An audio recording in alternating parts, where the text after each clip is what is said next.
Student education records are official and confidential documents protected by the Family Educational Rights and Privacy Act, or FERPA. In this lesson, we'll cover what you need to know about this law, including the confidentiality of personally identifiable information and student records. Let's begin with Personally Identifiable Information, or PII. PII means information that contains a child, parent or family member's name, a child's address, a student number or social security number, or any additional information that could be used to identify a student. The school must protect a child's confidentiality. The school is also required to inform parents in their native language about what types of PII is collected and maintained, what the information is used for, if it's disclosed, and all of the rights regarding PII that exist under the Family Educational Rights and Privacy Act, also known as FERPA. The Individuals with Disabilities Education Act, or IDEA, is the federal special education law. Included in the law are specific requirements as to how a parent can access their child's education records. We'll go over each one. First, schools must allow a parent to review and inspect their child's educational records. This means that families can go to their child's school and look through their child's school record. Parents have to make a request to the school to access their child's records. Once a parent makes a request to review a student's records, the school must make the records available, without unnecessary delay and within 45 calendar days after receiving the request. To be more specific, the IDEA requires that parents be provided access to education records no more than 45 days after the request and before an IEP meeting, due process hearing, or discipline hearing. The requirement that parents have access before an IEP meeting may significantly shorten the 45-day timeline. In addition to reviewing their student's record, parents can request someone from the school explain the records included in the student's file. In certain instances, parents may not be able to effectively review and inspect records in person. This could be because of the parent's language needs, or if in-person access is otherwise unavailable. If parents are unable to review the records effectively in person, they can request that the school provide copies of the records. Copying fees may be charged, so long as the fees do not make it so parents cannot access the records. A parent whose child receives free and reduced lunch should not be charged a fee. Schools may not charge fees to search for and retrieve records.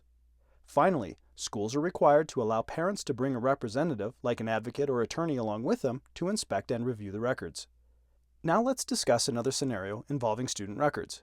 Imagine a parent is interested in reviewing their child's IEP goal data. Now imagine that the teacher keeps data sheets that have multiple students' goals and related data on one sheet. What happens now?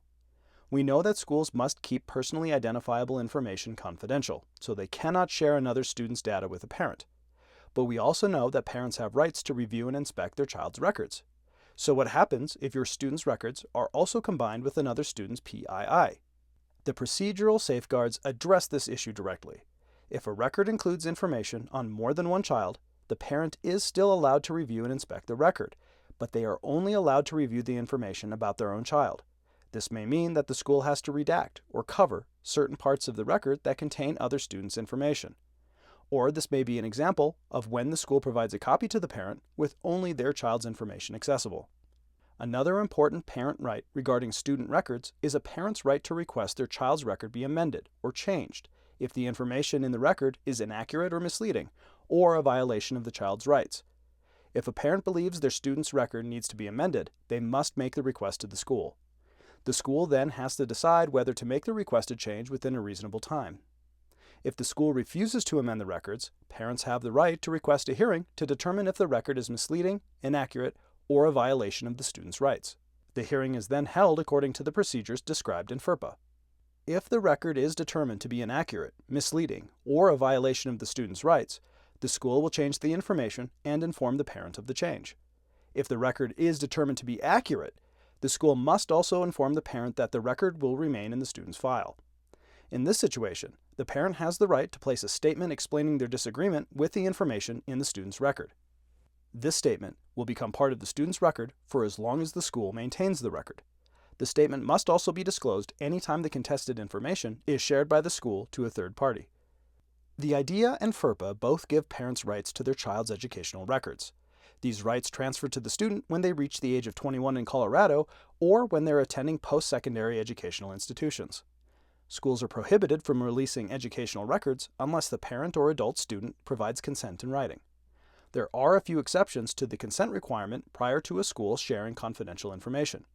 Schools may release certain student records without consent when the situation involves school officials with a valid educational interest, another school that a student is transferring to, certain officials for audit or evaluation purposes, parties in connection with financial aid to a student, organizations conducting certain studies for the school, accrediting organizations, a judicial order or subpoena, appropriate officials in case of health and safety emergencies, and state and local authorities within a juvenile justice system.